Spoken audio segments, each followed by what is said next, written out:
आणि यानंतर थेट जाऊयात धाराशिवमध्ये महाविकास आघाडीचे उमेदवार यांचा उमेदवारी अर्ज भरला जातो आणि त्यासाठी आदित्य ठाकरे पोहोचलेत। जय महाराष्ट्र। आवाज येतो का माझा तिथपर्यंत? तुमचं आमचं नातं काय? तुमचं आमचं नातं काय? थोडं इथे तर जरा शांत व्हा।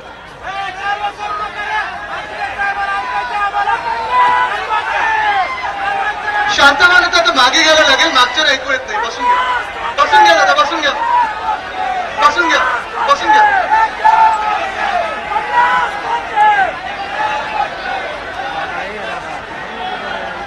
माझी आपल्या सर्वांना विनंती आहे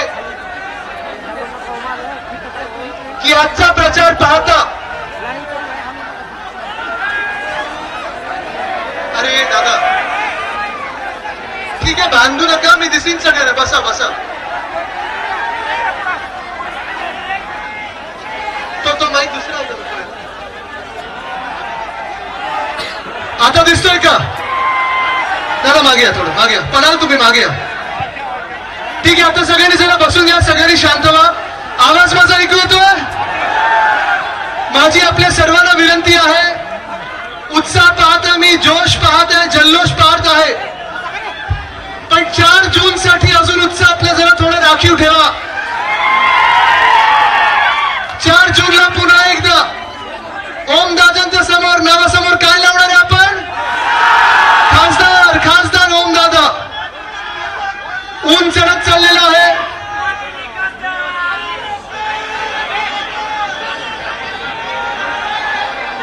अरे बाबा बोलू की नको बोलू? मी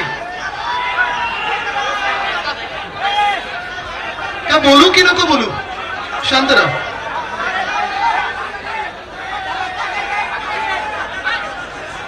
काय बाकीच्यांना नाही तर ऐकू नाही जात? आत्ताचं वातावरण मी पाहिलेलं आहे। ओमदादा, मला वाटत नाही आता प्रचार सभेची वगैरे गरज आहे, तुम्ही जिंकलेला आहात आणि हे ठरलेलं आहे। हा जो जोश दिसत आहे, मला जल्लोष दिसत आहे सर्वत्र, एक वेगळाच जोश दिसत आहे। मला वाटतं महाराष्ट्राने पक्का ठरवलेलं आहे की दिल्लीत परिवर्तन घडवायचं आणि आपलं सरकार आणायचं म्हणजे आणायचंच। आज प्रत्येक जण ज्याला या देशाबद्दल प्रेम आहे, ज्याला डॉक्टर बाबासाहेब आंबेडकरांनी जे संविधान लिहिलंय त्याच्याबद्दल प्रेम आहे, त्यांनी ठरवलेलं आहे की धाराशिवमध्ये मशालीलाच मतदान करायचं आणि दिल्लीलाही मशाल पाठवायची आहे, हे ठरवलेलं आहे।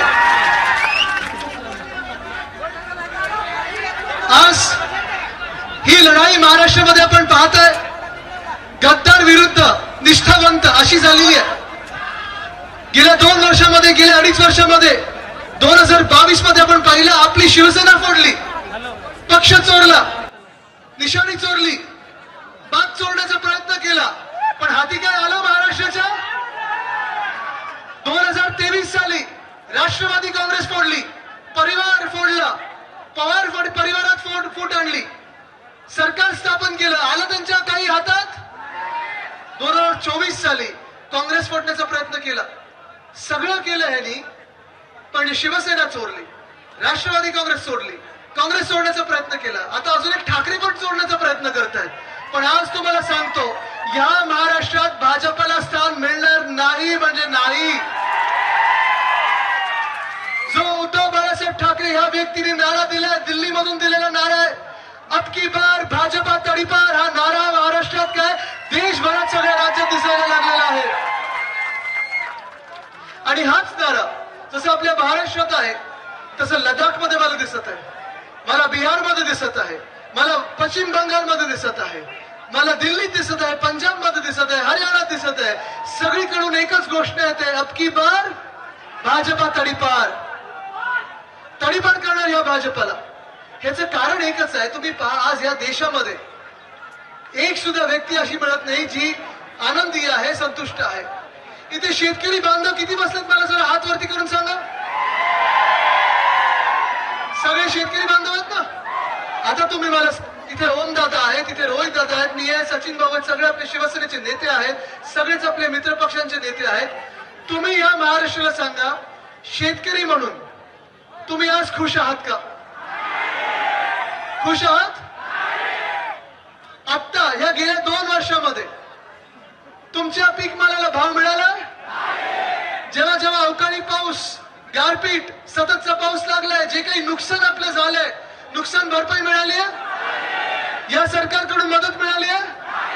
खोके सरकारकडून मदत मिळाली आहे? भाजपा सरकारकडून मदत मिळाली आहे?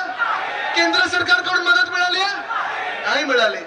आणि मग दुसऱ्या बाजूला जेव्हा आपलं महाविकास आघाडीचं सरकार होतं, उद्धव बाळासाहेब ठाकरे हे मुख्यमंत्री होते, त्यांनी जे कर्जमुक्तीचं वचन दिलं होतं, कर्जमुक्ती मिळाली की नाही मिळाली आपल्याला? ज्यांना ज्यांना मिळाली हात वरती करा. जेव्हा जेव्हा कोविडच्या काळात देखील आपल्याला गारपीट झाली असेल, अवकाळी पाऊस झाला असेल, काही आपत्ती आली असेल, उद्धव बाळासाहेब ठाकरे यांची मदत तुम्हाला मिळाली की नाही मिळाली?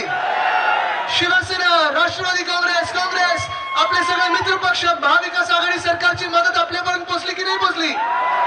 आणि हेच मी तुम्हाला विचारतोय की आज या महाराष्ट्रात शेतकऱ्यांचे कुटुंब प्रमुख कोण असतील? एका व्यक्तीचं नाव जर तुम्हाला सांगायचं असेल तर कोण सांगाल तुम्ही? ऐकून आलं बरोबर ना? आज त्या उद्धव साहेबांच्या मागे आपल्याला उभं राहायचं, ओमदादांच्या मागे आपल्याला उभं राहायचं, तयार आहात की नाही? ओमदादाही जाऊ शकले असते, ओमदादाही गद्दारी करू शकले असते, आपले कैलाश पाटील दादा तेही गद्दारी करू शकले असते. पण तुम्हाला एक खास करून मी सांगायला आलोय, आजचा दिवस महत्वाचा आहे. अनेक ठिकाणी फॉर्म भरले जातात. ओमदादा, मला वेगळ्या वेगळ्या ठिकाणून सांगितलं गेलं की आदित्यजी तुम्ही इथे या, तिथे या. मी सांगितलं माझा ओमदादा फॉर्म भरायला चाललाय, मला तिथेच चाललं लागेल.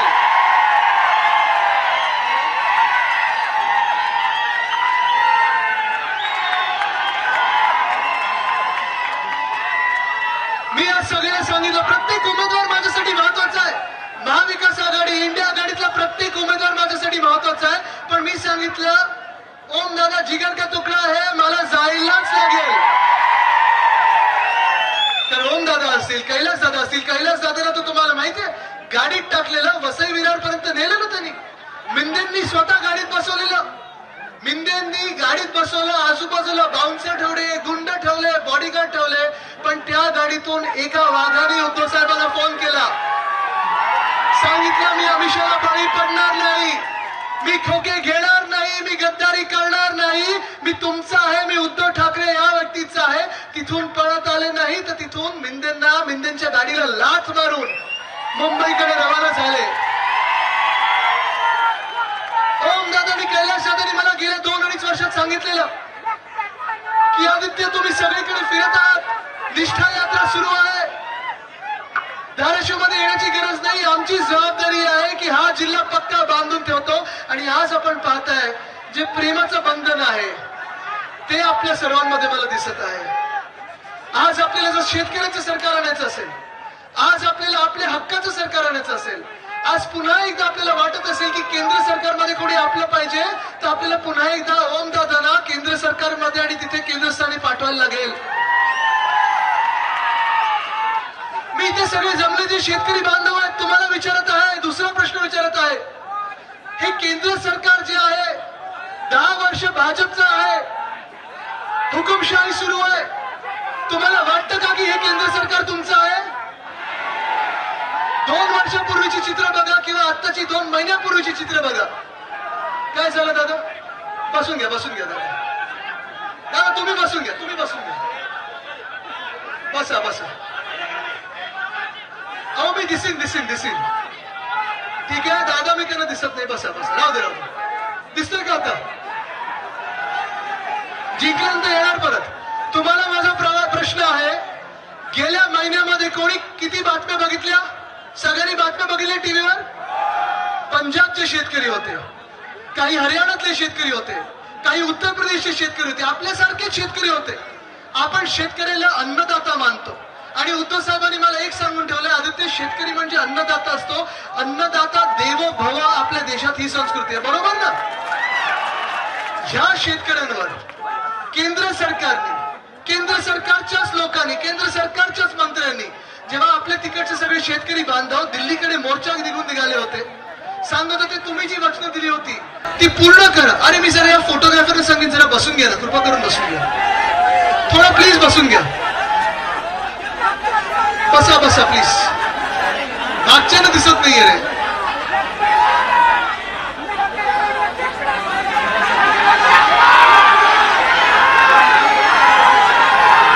मला तुम्ही सांगा काय बोलणार आहे, खेकड्यावर पण बोलणार आहे, सोडणार नाहीये. जो जो वाकडा जाईल त्याच्यावर बोलणार आहे, सोडणार नाहीये. खेकड्याची नागी आपल्याला पण तोडता येते. पण आज मी खास करून शेतकरी बांधवांना आज विचारत आहे मी, जेव्हा हा दिल्लीवर मोर्चा निघाला होता, सगळे शेतकरी बांधव तिथे चाललेले, आपण पाहिलं असेल याच भाजपाने, याच केंद्र सरकारने शेतकऱ्यांच्या रस्त्यामध्ये मोठे मोठे खिळे ठोकून ठेवलेले, मोठ्या मोठ्या वायरी ठोकून ठेवलेल्या, रंगाडे का आणले, ड्रोन मधून अश्रुधुरके सोडले, लाठीचार्ज का झाला, गोळीबार का झाला. हे केंद्र सरकार, हे भाजपचं सरकार, हे तुमचं आमचं असू शकतं का? आज तुम्ही मला सांगा, शेतकरी या देशात त्रस्त काय, हैराण काय, तुम्ही मला सांगा. काय तुमचे प्रश्न, तुम्ही हैराण का, जरा सांगा मला. शेतमालाला भाव आहे, पिकाला भाव आहे, खताची काही किंमत कमी झाली की वाढली आहे, पेट्रोलची किंमत वाढली की कमी झाली आहे.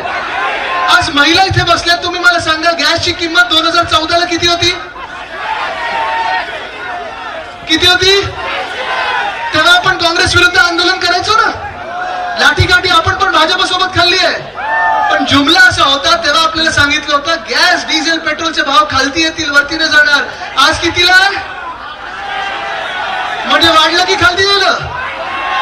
आज तुम्ही मला सांगा, या देशात जुमल्या मागे जुमला, खोटं बोलतात पण रेटून बोलतात, हे सगळे जे चालू आहे, अशा भाजपाला तुम्ही मतदान करणार आहेत का?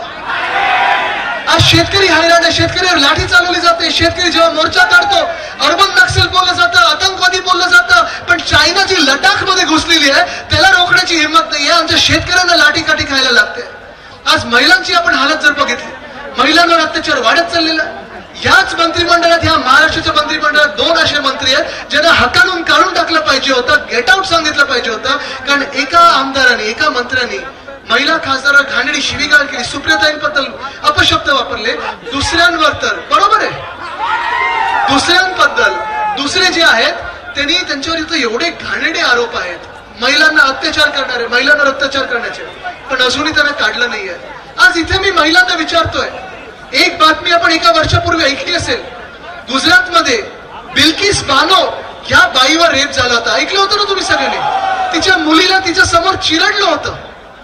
जो अत्याचारी आहे, ज्यांनी रेप केलेला आहे, त्याला ह्या भाजपच्या सरकारने त्या जेलमधून बाहेर काढलं, त्याची आरती ओवाळली, त्याला हार घातला आणि त्याला प्रचारात फिरवलं. हे अशी भाजप तुम्हाला मान्य आहे? अशी भाजप मान्य आहे? आपल्या दैवताने, वंदनीय हिंदू सम्राट बाळासाहेब ठाकरेंनी आपल्याला सांगितलेलं आहे की बिल्किस बानोची जातपात धर्म कुठचाही असो, तिच्यावर जो रेप करतो त्याला फाशीच मिळाली पाहिजे. ही आपली संस्कृती आहे, हे आपलं हिंदुत्व आहे. आणि म्हणून आज वातावरण जे आहे, जे बदलत चाललेलं वातावरण आहे, देशभरात परिवर्तनाचं वातावरण आहे. मला जास्ती वेळ घ्यायचं नाही, पण मी तुम्हाला अजून एक विचारतात, आपण सगळे आंबेडकर प्रेमी जनता आहोत की नाही? डॉक्टर बाबासाहेब आंबेडकरांना आपण महामानव मानत आहोत की नाही? त्यांनी जे आपल्याला संविधान दिलेलं आहे, त्यांनी जे अधिकार आपल्याला दिलेले आहेत, त्यांनी जे कर्तव्य आपल्याला लिहून दिलेले आहे, ते आपण 75 वर्ष पाळत आलेलो आहोत. त्यांच्याच संविधानाप्रमाणे आपण हा देश चालवत आलेलो आहोत. आज धोका जो आहे आपल्या देशाला सर्वात मोठा, तो लोकशाहीला आहे आणि तो आपल्या संविधानाला आहे.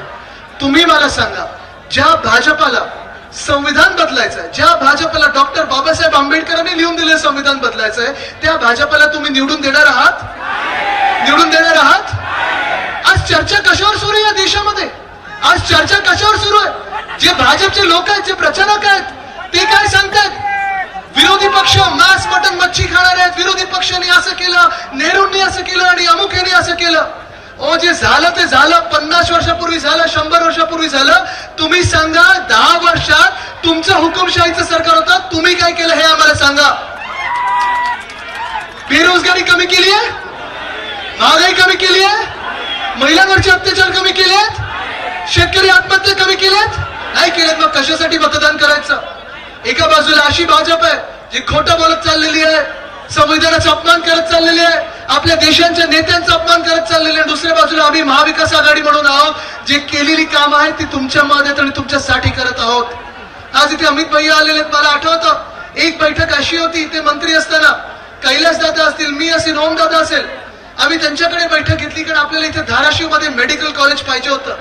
आणि एका बैठकीत त्यांनी ते सोडून दिलं होतं. मंत्री असताना त्यांच्याकडे ते खातं होतं. ही अशी आपली एक मूठ आहे. आपण सगळे एकत्र आलेलो आहोत, ते शेतकरी हितासाठी आलेलो आहोत. आपण सगळे एकत्र आलेलो आहोत, ते तरुणांसाठी आलेलो आहोत. आपण सगळे एकत्र आलो ते आपल्या महिलांसाठी आलेलो आहोत, आपल्या तरुणांसाठी आलो आहोत, आपल्या महाराष्ट्रासाठी आलो आहोत. आज जर भाजपवाले कोणी तुमच्यामध्ये आले तर तुम्ही त्यांना सांगा तुमचं सरकार का निवडून द्यायचं. आम्ही गेल्या 10 वर्षात महाराष्ट्रात येणारा प्रत्येक उद्योगधंदा, प्रत्येक रोजगार तुम्ही गेलेला आहे. गुजरातमध्ये आठवतं का वेदांता फॉक्सकॉन कुठे नेला आहे? कुठे नेला? एअरबस टाटा कुठे नेलं? बल ड्रग पार्क कुठे नेलं? मेडिकल डिव्हाइस पार्क कुठे नेलं?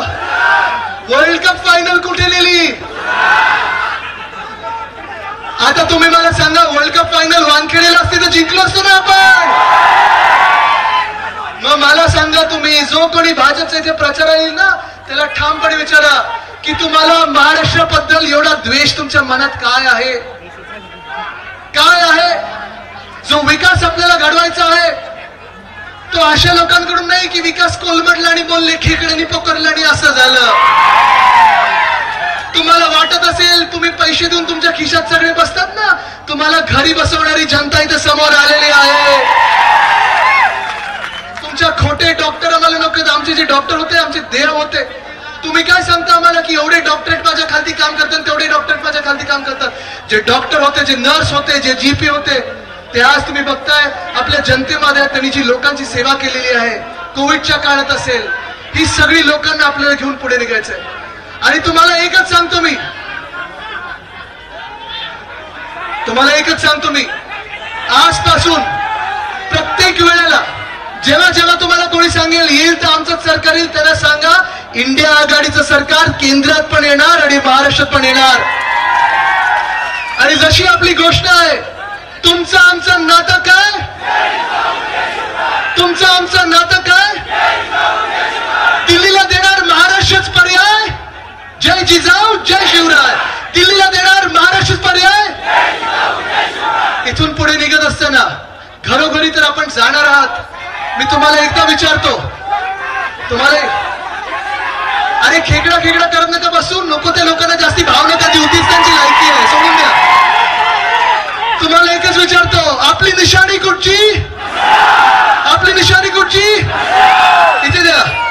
आपली निशाणी कुठची? आपली निशाणी कुठची? उमेदवार कोण?